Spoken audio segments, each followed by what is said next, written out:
Notification का इंतजार नहीं करना चाहिए।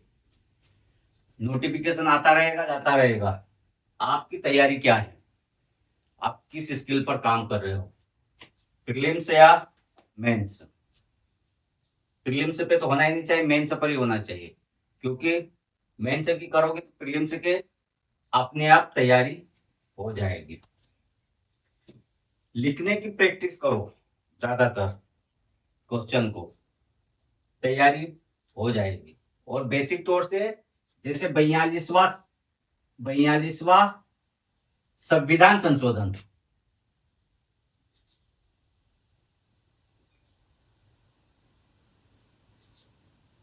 42वां संविधान संशोधन,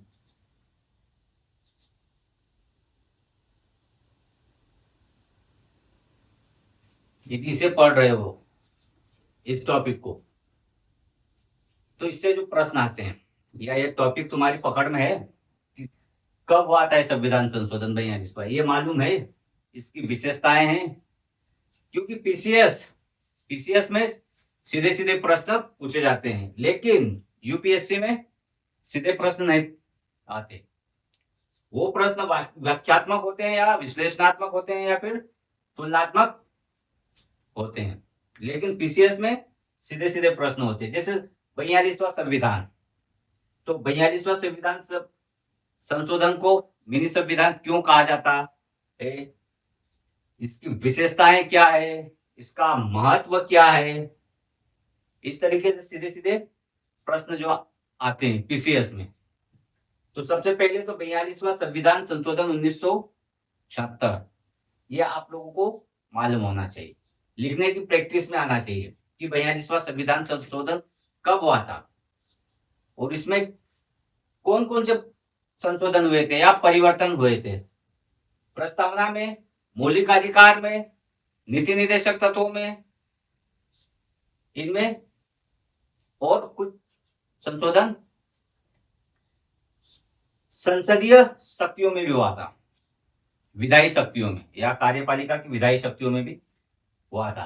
तो जैसे प्रस्तावना में हुआ, तो प्रस्तावना में क्या हुआ, धर्मनिरपेक्षता जो जोड़ा गया,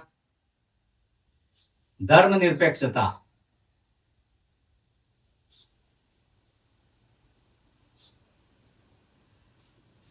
अखंडता,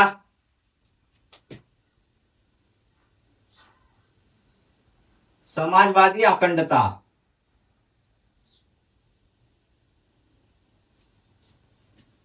या पंथ निरपेक्षता।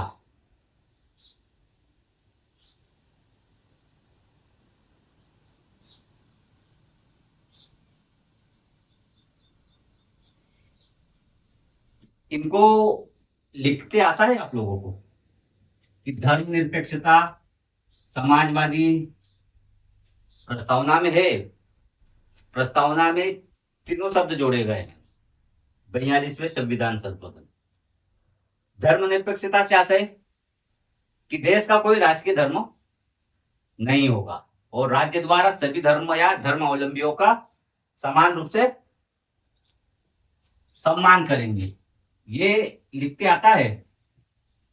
समाजवादी या समाजवाद, तो क्या लिखोगे इसको, प्रस्तावना में ऐसे समाज की स्थापना का आदर्श घोषित किया गया जो समानता और आधारित हो, यही लिखोगे। तो ये जो किसी भी टॉपिक को पढ़ो तो लिखने की प्रैक्टिस करो। विशेषताएं, सबसे फर्स्ट विशेषता एक तो यही हो गई, क्या हो गई, प्रस्तावना में संशोधन किया गया था। दूसरी विशेषता, मूल कर्तव्य जोड़े गए थे। क्या जोड़े गए थे,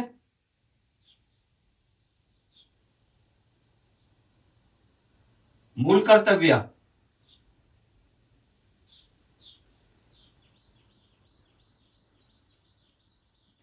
जोड़े गए थे।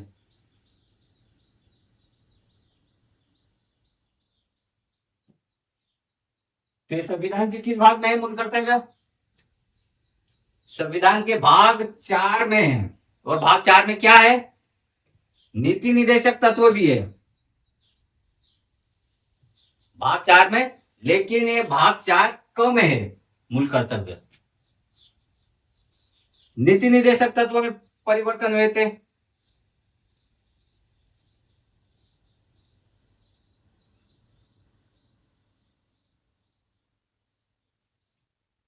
नीति निर्देशक तत्व में परिवर्तन हुए थे 51 ए, और संघ सूची समवर्ती सूची में परिवर्तन हुए थे 42 में। समवर्ती सूची में जो राज्य सूची में था, राज्य सूची के कुछ विषयों को समवर्ती सूची में शामिल किया गया था, जैसे वन संरक्षण को समवर्ती सूची, ये लिखते आना चाहिए महत्व। और जैसे यूपीएससी स्तर से जो क्वेश्चन आते हैं वो तुलनात्मक या विश्लेषणात्मक होते हैं, तो वो कैसे आते हैं? ये तो पीसीएस के हैं, या तो वर्णन पूछ लेते हैं, या महत्व पूछ लेते हैं, या तो फिर व्यापक संविधान क्यों कहा जाता है, सीधे सीधे पीसीएस में। लेकिन यूपीएससी में सीधे प्रश्न नहीं आते हैं, वाक्यात्मक या विश्लेषणात्मक होते हैं या तुलनात्मक होते हैं। जैसे मिनी संविधान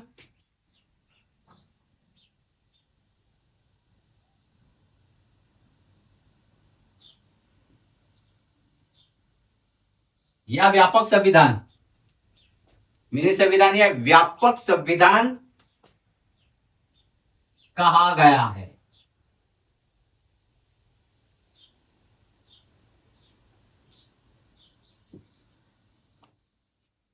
बयालीसवें संविधान संशोधन को क्या व्यापक या मिनी संविधान कहा गया है? इस कथन पर चर्चा कीजिए। क्या करेगा वो क्वेश्चन में? इस कथन पर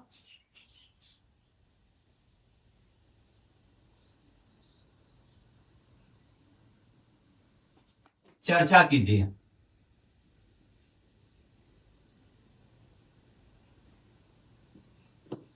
या क्वेश्चन आता है तुम्हारा 42वां संविधान संशोधन न्यायपालिका और संसद के संबंधों को कैसे प्रभावित करता है? 42वां संविधान संशोधन न्यायपालिका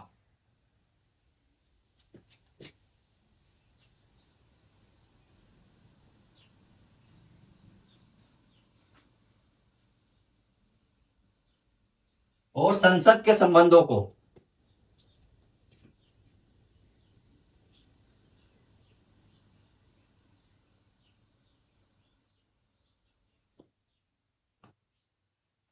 किस प्रकार, संबंधों को, संसद के संबंधों को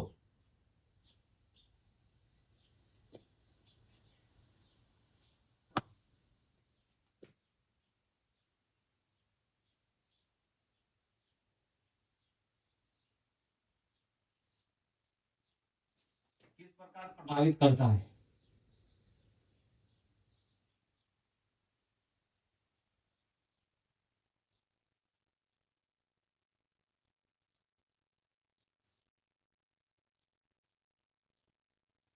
इस तरह से क्वेश्चन यूपीएससी में बनते हैं। तो मिनी संविधान क्यों कहा है? व्यापक संविधान होने के कारण कहा है, क्योंकि सबसे ज्यादा परिवर्तन या संशोधन 1976 में हुए थे 42वें संविधान संशोधन में। तो मिनी संविधान राजनीतिक